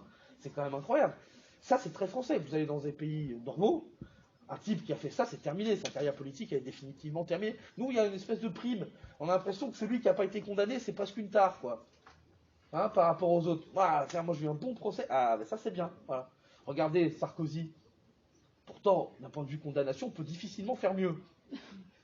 Ben, vous remarquerez quand même que dans l'esprit, dans les soutiens de la droite, Sarkozy, il est toujours au même niveau quasiment. Si demain Sarkozy se présente pour la droite, ce qui ne sera pas le cas, mais je vous garantis que vous avez tout le monde en ordre de marche derrière lui. Et que les Français trouveraient ça bien, pour une bonne partie. Le mec, il a été condamné 25 fois, quoi. À de la prison ferme. Attention, pour le coup, c'est le premier président de l'histoire de la 5e à être condamné pour de la prison ferme. Oh, je ne vais pas tout casser. D'accord? Donc bref, c'est assez surréaliste comme histoire. Bon, toujours est-il que Chirac, ok. Donc il a arrêté de siéger au Conseil. Hollande ensuite, Sarkozy, pardon. Alors Sarkozy, il a commencé à siéger au Conseil constitutionnel, puis ensuite il y a eu le léger problème avec les comptes de campagne. Le Conseil constitutionnel, on va voir ça après, il est chargé de vérifier les comptes de campagne, vérifier qu'un candidat à une élection présidentielle a bien dépensé ce qu'il était censé dépenser, qu'il n'a pas été au-delà d'un plafond. Il y a des sommes que l'on ne peut pas dépasser. On ne peut pas dépasser, je crois que c'est 20 millions d'euros sur les 2 tours. D'accord ? La campagne électorale d'un candidat ne doit pas coûter plus de 20 millions d'euros. Sachant que si on fait plus de 5% des voix, on est indemnisé. C'est-à-dire que le parti touche une subvention qui couvre les frais de campagne. D'accord ? Donc c'est extrêmement important. Mais si on dépasse, si on a maquillé le dépassement, on n'est pas remboursé. Et c'est comme ça que notre Sarkozy s'est retrouvé à avoir le Conseil constitutionnel qui invalide ses comptes de campagne. Il avait un tout passé. 11 millions d'euros de dépassement.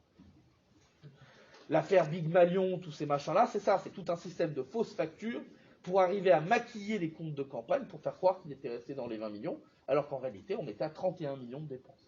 D'accord ?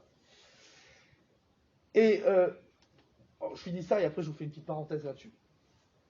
Du coup, forcément, le fait qu'on invalide ses comptes de campagne, ça l'a mis un peu de mauvaise humeur, Sarkozy, et du coup, il a arrêté de siéger au Conseil constitutionnel.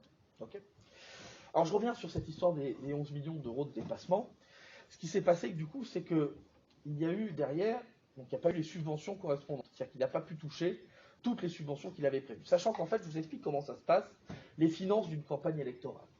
En fait, si demain, moi, je décide de me présenter à l'élection présidentielle, tiens, je vais aller voir une banque, je vais dire, voilà, je voudrais emprunter l'argent pour pouvoir financer ma campagne. Il se trouve que je suis crédité de 10 ou 12% dans les sondages, donc logiquement, les 5%, je vais arriver à les faire sans problème. Du coup, la banque, elle va se dire quoi ? Elle va dire, ok, c'est cool. S'il fait 12%, il va être au-delà, qu'il va retoucher l'indemnité. Donc moi, je peux lui prêter sans problème. Il sera remboursé quoi qu'il arrive par l'État. Donc je peux prêter comme je veux. D'accord ? Donc je vais demander mes 20 millions d'euros, je vais les toucher. D'accord ? C'est moi qui ai emprunté, personnellement. Par contre, il est bien évident que je vais demander à un parti politique de se porter caution. D'accord ? Donc si je suis UMP, si je suis Nicolas Sarkozy, j'emprunte mes 20 millions d'euros et je demande à l'UMP de se porter caution pour ma campagne électorale. D'accord ? Bien. Derrière, j'ai mes comptes de campagne qui sont invalidés. Aïe !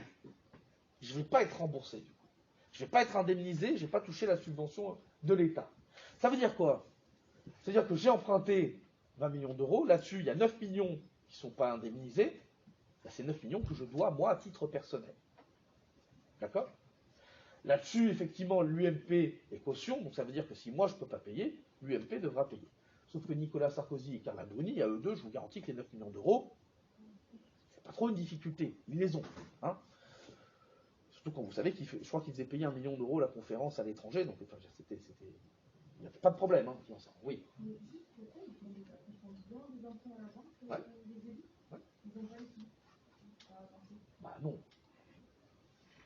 Et encore heureux, je dirais, hein, s'il fallait avoir 20 millions d'euros sur son compte en banque pour pouvoir se présenter à l'élection présidentielle, il n'y a pas grand monde qui pourrait se présenter à l'élection présidentielle. Je ne suis pas sûr qu'un Poutou, par exemple, qui est ouvrier dans la métallurgie, non, dans l'industrie automobile, qui doit gagner 1500 ou 1600 euros par mois, je ne suis pas sûr qu'il ait les moyens de payer 20 millions d'euros une campagne électorale. Typiquement. Hein ? Bon. Donc du coup, qu'est-ce qui s'est passé ? Là, on a assisté à un truc absolument mythique. C'est que Nicolas Sarkozy est allé à la télé derrière en disant, en pleurant un petit peu, et en disant, ben voilà, on a un vrai problème, c'est que moi, je ne peux pas donner plus de 7500 euros à l'UMP pour payer les 9 ou 11 millions manquants. Et là, tout le monde a repris ça. Et du coup, on a eu derrière ce qu'on a appelé le Sarkoton, une espèce de téléthon de Sarko, c'est-à-dire qu'ils ont demandé des dons aux militants de l'UMP. Donc vous avez la petite vieille avec sa petite retraite qui a filé son 100 euros pour essayer de payer les fameux 9 ou 11 millions. Je ne sais jamais si c'est 9 ou 11, on s'en fout. Je ne sais combien de millions. Donc ce sont des gens qui n'ont pas forcément beaucoup de moyens qui l'ont fait. Soi-disant parce que Sarkozy ne pouvait pas payer plus de 7500 euros. Alors il est vrai que Sarkozy, s'il veut faire un don à l'UMP, ne peut pas payer plus de 7500. Ça c'est la loi qui prévoit qu'un particulier ne peut pas donner plus de 7500 euros à un parti politique. Mais sauf que c'était pas le parti politique qui devait les millions d'euros, c'était Sarkozy. Alors moi qui demande que ce soit pas lui qui paye à titre personnel, ça me choque pas forcément, parce qu'effectivement, on fait une campagne pour un parti politique. Donc ça me choque pas forcément. Ce qui m'a choqué, c'est le fait qu'ils ne le disent pas. Parce que s'il avait voulu le faire, s'il avait voulu payer les 9 millions d'euros, il pouvait le faire. Il avait le droit de le faire, puisque c'est lui qui devait l'argent à titre personnel. Là où ça m'a choqué, c'est que pour pouvoir demander de l'argent aux autres, il a dit que lui, il ne pouvait pas le faire. C'est là où c'est choquant. Et là où c'est encore plus choquant, c'est que les journalistes qui connaissent les règles de financement des partis politiques, qui savent comment une campagne est financée, personne ne l'a dit. C'est là où c'est hallucinant. Personne ne l'a relevé. Voilà. C'est comme ça. Bon, bref.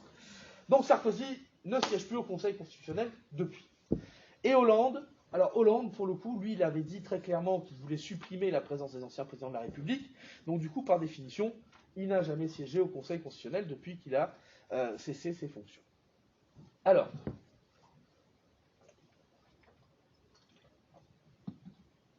que penser de cette présence des anciens présidents de la République au sein du Conseil? Bon, en fait, très clairement, si vous... avant, il y avait un débat, il y avait des gens qui étaient pour, d'autres qui étaient contre. Alors, maintenant, depuis une petite dizaine d'années, très sincèrement, il n'y a plus personne qui est pour. Il n'y a plus de débat, parce qu'en fait, très clairement, la présence des anciens présidents, c'est juste une aberration, pour deux raisons. La première, c'est que les présidents, par définition, sont d'anciennes personnalités majeures, politiques, que donc il y a forcément un risque de positionnement politique. Or, le but du Conseil constitutionnel, c'est quoi? C'est de faire un contrôle abstrait, c'est de dire si une norme est juridiquement conforme avec une autre norme. Le risque, si on a un politique, c'est qu'il risque de se prononcer en fonction d'opportunités politiques. Peut-être qu'il sera un peu plus critique vis-à-vis des lois adoptées par l'autre camp politique, alors qu'il sera plus coulant avec les lois qui sont adoptées par son politique. Vous comprenez ce que je veux vous dire? On risque d'avoir un positionnement partisan beaucoup plus qu'un positionnement juridique. D'accord? Alors même si c'est d'ailleurs pas tellement le cas, dans la réalité, mais malgré tout, ça jette un discrédit sur l'institution. Et l'institution perd en crédibilité ce dont elle n'a pas du tout besoin. D'accord? La deuxième raison, c'est que c'est même pire que ça maintenant. Ce que je viens de vous dire, en fait, c'est encore renforcé par une chose. C'est que depuis 2010, on a la clé. D'accord? Elle a été prévue en 2008, mise en place en 2010, la QPC. La QPC, c'est une procédure qui permet donc de faire le fameux contrôle a posteriori. Donc de lois qui ont été créées avant. Ça veut dire que concrètement, un président pourrait se trouver à juger de la constitutionnalité d'une loi qu'il a lui-même voulu. Alors là, par définition, le risque d'avoir une complaisance vis-à-vis de cette loi, il est quand même relativement évident. Donc aujourd'hui, tout le monde est d'accord, les présidents de la République, il faudrait les dégager. Et d'ailleurs, il y a une mission qui est en train de se mettre en place. Depuis Hollande, on verra Macron, mais je pense qu'il suivrait, il ferait la même chose, Macron, qui est de ne plus siéger au Conseil constitutionnel pour les anciens présidents de la République. Mais au-delà de ça, la question de la composition du Conseil constitutionnel, elle se pose aussi pour les membres nommés. Les membres de droit, les anciens présidents, on est d'accord, mais même pour les membres nommés. Si on regarde la composition du Conseil constitutionnel aujourd'hui, vous remarquerez que l'archi-majorité des membres, ce sont des politiques. Le président du Conseil constitutionnel actuel, c'est Laurent Fabius, ancien Premier ministre socialiste, ancien ministre à je ne sais combien de reprises. Des lois Fabius, il y en a 50. Par définition, c'est quelqu'un qui a un positionnement politique. C'est quelqu'un qui risque d'être amené à juger de lois qu'il a lui-même mises en œuvre. C'est arrivé d'ailleurs. Un autre membre du Conseil constitutionnel, Alain Juppé, c'est le Laurent Fabius de droite. C'est-à-dire que ce sont les deux... Ça a été les deux champions de la gauche et de la droite. D'ailleurs, on était persuadé qu'en 2012, ce serait eux deux qui s'opposeraient l'un à l'autre. Pour des raisons diverses, finalement, c'est Hollande qui a réussi à passer entre les gouttes en 2012 par une stratégie politique, parce que, toujours pareil, on voit toujours Hollande comme un grand tout mou qui ne sert pas à grand-chose. Je vous garantis que le François Hollande, c'est un sniper de premier ordre. Il y a peu de tueurs à gages comme lui en politique. C'est quelqu'un qui, avec l'air sympathique et avec son air bonhomme, a assassiné politiquement, mais des dizaines de personnes. Le mec a réussi à prendre le parti alors qu'il était ultra minoritaire en 83. C'était le parcours d'un point de vue stratégie politique de François Hollande, je vous garantis que c'est un assassin, mais de premier ordre. Même Sarkozy, c'est un enfant de cœur à côté de lui de ce point de vue-là. Il est impressionnant pour ça. Et tout en ayant cet air jovial et un peu tout mou, quoi. C'est vrai que tout le monde le croit qu'il est tout mou, tout Hollande. C'est tout sauf un mec tout mou. Hein. Je vous garantis. Hein. Ça, c'est vraiment la vie ne fait pas le moine, quoi. C'est exactement ça. Il n'a pas du tout la gueule qui va avec son caractère. Et surtout avec ses faits en politique. Une ambition démesurée, François Hollande. Bien, alors au-delà de ça. J'en ai tout faire, voilà. En 2 secondes. Vous nous parliez de François Hollande. Oui, donc voilà. Donc en fait, on est d'accord que même dans les membres nommés, on a des membres qui sont très politisés. Et du coup, effectivement, alors, dans les faits, je vous le répète, globalement, c'est plutôt satisfaisant. Rares sont les décisions du Conseil constitutionnel qui sont réellement contestables parce qu'on peut considérer que ce sont des décisions plus partisanes que réellement juridiques. C'est assez rare. Il y en a quand même quelques-unes, mais c'est assez rare. D'accord? Donc en fait, l'institution n'est pas très critiquable. Mais le problème, si vous voulez, c'est pas tant qu'elle soit critiquable, c'est le fait que des gens la critiquent. Parce qu'il y a cette petite faille, il y a des gens qui s'engouffrent dedans. Même les politiques. Regardez, quand il y avait la taxe de François Hollande sur les très hauts revenus, et qu'ils ont fait exprès de faire un truc nul pour que ce soit contesté par le Conseil constitutionnel, François Hollande lui-même a dit « Ah, mais c'est un scandale, c'est une décision politique ». Ce qui était faux. Évidemment que c'était faux. Non seulement ce n'est pas une décision politique, mais c'était même une volonté de la part de Hollande de faire en sorte que sa réforme soit censurée par le Conseil constitutionnel. Il ne voulait pas que ça aille au bout. Il avait fait une promesse de campagne qui était très bonne sur le plan électoral, il ne voulait certainement pas que ce soit appliqué. Bon, ben, au final, il l'a fait, parce qu'il a été obligé, parce qu'il y avait un tel tollé derrière, mais du coup, il était bien content que le Conseil se mette au milieu et dit « Ah non, c'est pas possible ». Et là, il faut « Oh, ils sont jeunes méchants au Conseil constitutionnel, ah, c'est politique ». Pas se foutre de la gueule du monde. C'était clairement une stratégie qui était d'ailleurs très fine comme stratégie politique. Mais vous voyez que même les politiques eux-mêmes en viennent à critiquer l'institution pour ça. Et on s'en fout que ce soit vrai ou pas. Le problème, c'est que les gens l'entendent et les gens finissent par le croire. D'accord? Donc du coup, ça jette du discrédit sur l'institution qu'est le Conseil constitutionnel. Bien. Alors du coup, il faudrait arriver à dépolitiser le Conseil constitutionnel. Et alors pour ça, il y a eu en 2013 un projet de révision constitutionnelle et une proposition de révision constitutionnelle. Le projet, c'était Hollande, la proposition, c'était les députés socialistes. Le projet, c'était vraiment, le truc d'Hollande, c'était service minimum, c'est-à-dire simplement essayer de supprimer les membres de droit et c'est tout. Bon, alors oui, ça aurait été déjà une bonne chose de faire ça, mais pour autant, est-ce que ça aurait été suffisant? Non. Très nettement insuffisant, il aurait fallu bien d'autres choses pour avoir un projet un peu ambitieux qui permette réellement de dépolitiser. C'est pas parce qu'on vire les membres de droit qu'on n'aura plus Fabius et Juppé au sein du Conseil constitutionnel. Vous comprenez ce que je vous dis? Donc ça n'aurait pas été suffisant.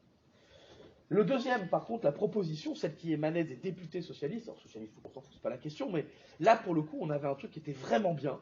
Et alors, je trouve que ça a été une occasion gâchée que de ne pas mener ça à terme. Il y avait 4 axes dans la réforme. La première, c'était déjà de supprimer les membres de droit. On virait les anciens présidents. Deuxième axe de la réforme, c'était d'augmenter le nombre de juges. De 9, on passait à 12, et les 3 juges supplémentaires auraient été nommés par le Premier ministre. Ça permettait d'avoir 6 membres nommés par l'exécutif, 6 membres nommés par le législatif. C'était pas aberrant, et honnêtement, d'avoir 12 juges, maintenant qu'on a un contentieux qui est quand même beaucoup plus important, ça aurait plutôt été une bonne chose. Parce qu'on en a besoin d'avoir des bras. Le Conseil constitutionnel, il a un contentieux qui est 10 fois plus important que ce qui pouvait exister auparavant. Troisième axe de la mesure, c'était d'exiger que les candidats, les membres nommés, soient tous connus principalement pour leur qualité de juriste. C'est parce que le problème, si vous voulez, c'est que tous les hommes politiques, allez, à 95% des hommes politiques, ils ont soit fait droit, soit fait Sciences Po, soit fait l'ENA, soit les 3, soit les 2. D'accord? Donc en gros, ils sont tous juristes de formation. Tous. Presque tous. D'accord? Donc ça veut dire, s'il fallait simplement être juriste, n'importe quel homme politique peut passer. Quand on dit connu principalement pour ses qualités de juriste, ça veut dire que là, on n'a plus affaire à des politiques, mais à des gens qui sont, avant toute chose, des praticiens ou des théoriciens du droit. Donc là, ça permettait d'éviter les politiques. Et ensuite, le quatrième élément dans cette réforme, et c'était celui-là qui achevait complètement le truc, c'est qu'on modifiait la procédure de nomination. Aujourd'hui, parce qu'au final, cette modification constitutionnelle, elle n'a pas abouti. Aujourd'hui, et c'est depuis Sarkozy, ça, si vous voulez nommer quelqu'un au Conseil constitutionnel, donc c'est soit le président, je vous rappelle, soit le président du Sénat, soit le président de l'Assemblée nationale. Lorsque l'un des 3 veut nommer un candidat, eh bien le Parlement peut s'opposer à cette nomination à la majorité des 3/5. C'est-à-dire qu'il faut avoir 60% des parlementaires contre son candidat. Alors concrètement, ça, aujourd'hui, est-ce que ça a des chances d'aboutir? Quand vous êtes un Emmanuel Macron qui a 64% des députés qui le soutiennent, est-ce que vous pensez qu'il est honnêtement envisageable que 60% des députés aillent contre son avis? Ça veut dire qu'il faudrait que 24% des membres de sa majorité s'opposent à lui, ce qui est inenvisageable. Inenvisageable. Donc ça veut dire que ce droit de veto qui a été ajouté sous Sarkozy, c'est un peu comme le référendum d'initiative partagée, si vous voulez. C'est beau, mais ça sert à rien. Ça fait croire à l'amélioration démocratique, mais ce n'en est pas une, puisque justement c'est privé d'effet. Hein, ça ne sert à rien. En fait, du coup, ce qui était proposé dans cette proposition de révision 13, c'était que le veto se fasse désormais non plus au 3/5, mais au 2/5. C'est-à-dire qu'il suffisait de 40% des parlementaires contre un membre pour pouvoir empêcher sa nomination. Et 40%, ça voulait dire, pour le coup, que quand on veut nommer quelqu'un, il faut aussi que ce candidat plaise à l'opposition. Et là, on atteint ce qui, à mon avis, est nécessaire, c'est-à-dire qu'on ne peut pas nommer un candidat politique, parce que par définition, si je nomme un candidat politique, ou même un juriste, mais qui est connu pour son engagement politique, il va se passer quoi? Les membres de l'opposition vont être contre. Donc en fait, là, on s'assurait la dépolitisation du Conseil constitutionnel. Malheureusement, cette proposition de révision constitutionnelle n'a pas abouti. À mon avis, d'ailleurs, c'est une vraie erreur, parce que c'était quelque chose qui aurait été vraiment souhaitable. Ok? Bien. Alors maintenant qu'on a vu la composition du Conseil, on va s'intéresser, un dernier point avant d'en terminer aujourd'hui, on va s'intéresser aux compétences du Conseil constitutionnel.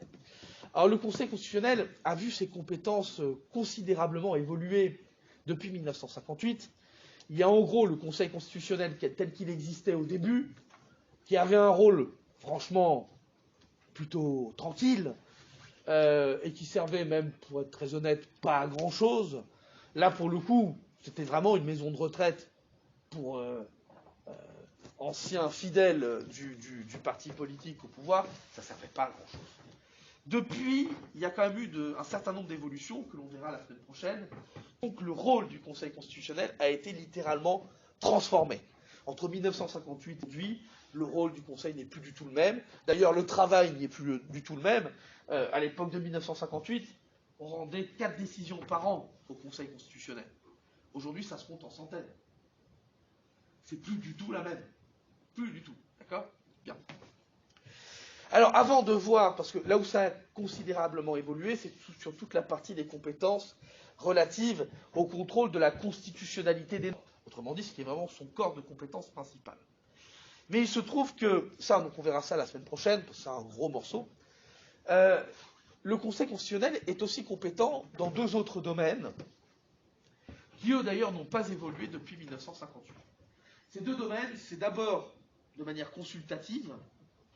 Le Conseil constitutionnel est amené à rendre des avis sur certaines choses, on va voir ça dans 2 minutes.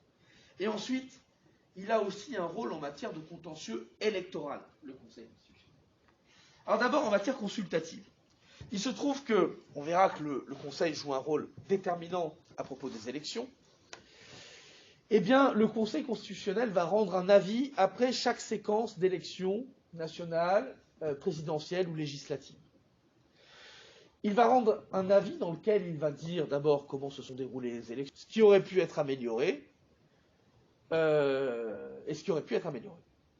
Par exemple, ça fait une vingtaine d'années que le Conseil constitutionnel, à chaque avis rendu, fait des préconisations pour qu'on fasse évoluer les règles de parrainage pour l'élection présidentielle.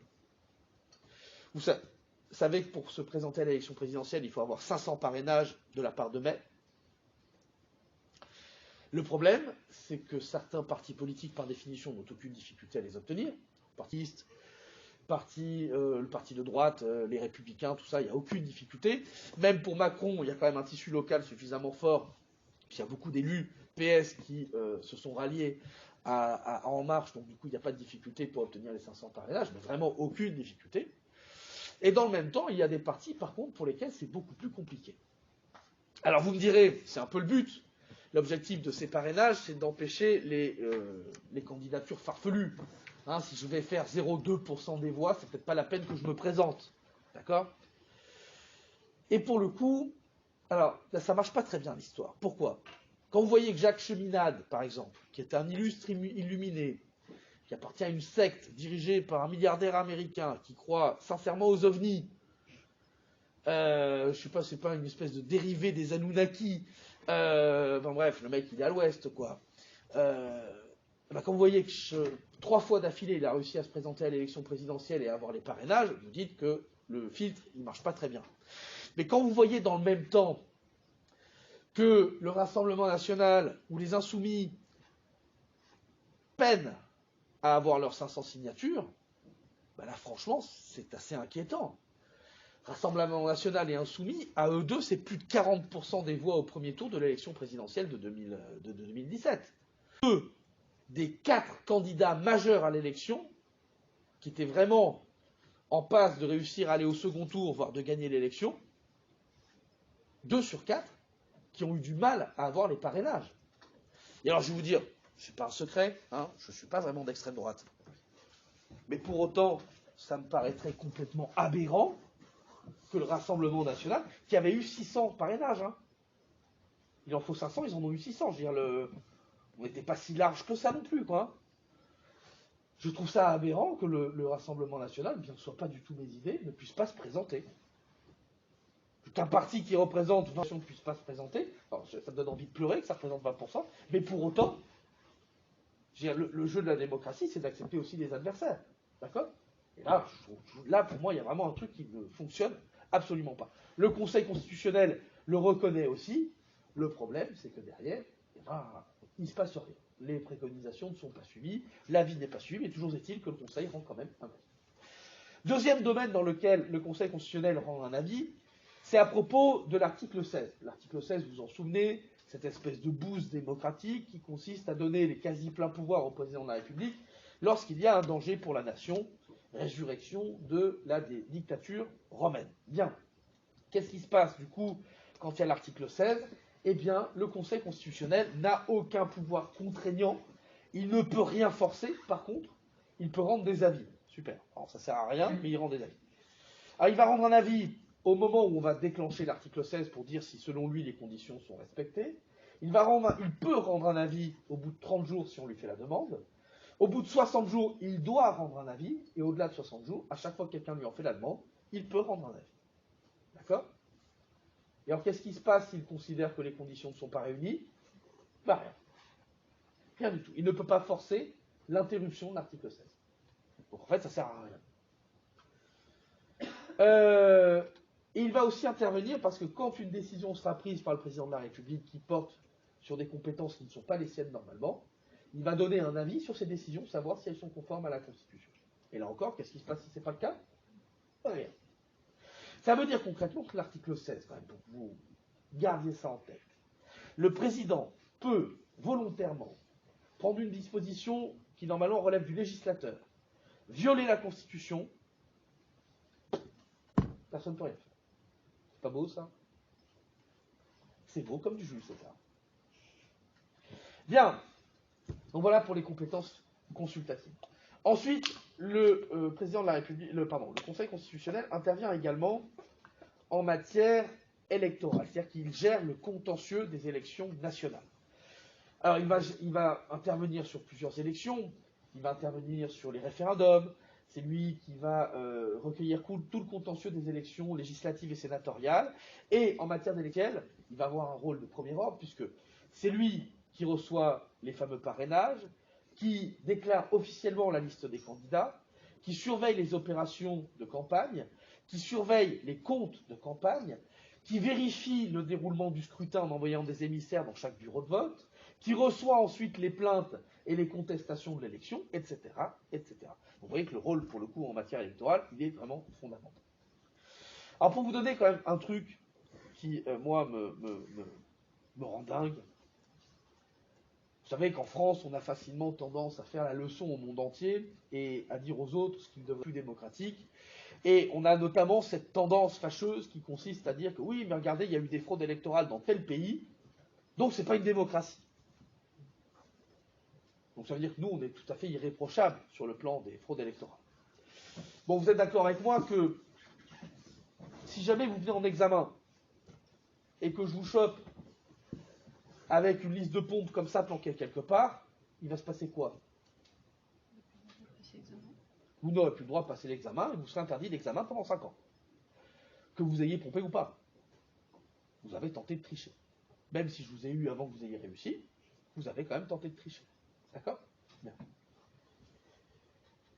Donc on pourrait penser de manière assez logique que si jamais on se faisait gauler en pleine fraude électorale, non seulement on ne puisse pas gagner l'élection, mais qu'en plus de ça, on ne puisse plus se représenter une élection, au moins pendant un certain temps. Ce serait la logique. Eh bien, c'est pas logique.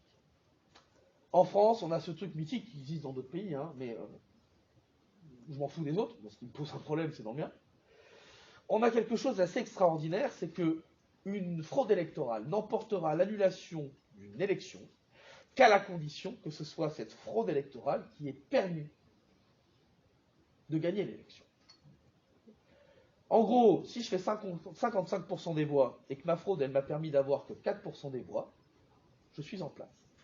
Si ça ne s'appelle pas un petit encouragement à la fraude, parce qu'en gros, la fraude, elle ne peut pas être contre-productive, quoi. Il faut toujours que je l'attende, puisque dans tous les cas, ça ne pourra pas me retomber dessus. Ça me retombera dessus que si on arrive à prouver que j'ai gagné grâce à ça. Mais ok, mais du coup, si je ne l'avais pas fait, j'aurais perdu.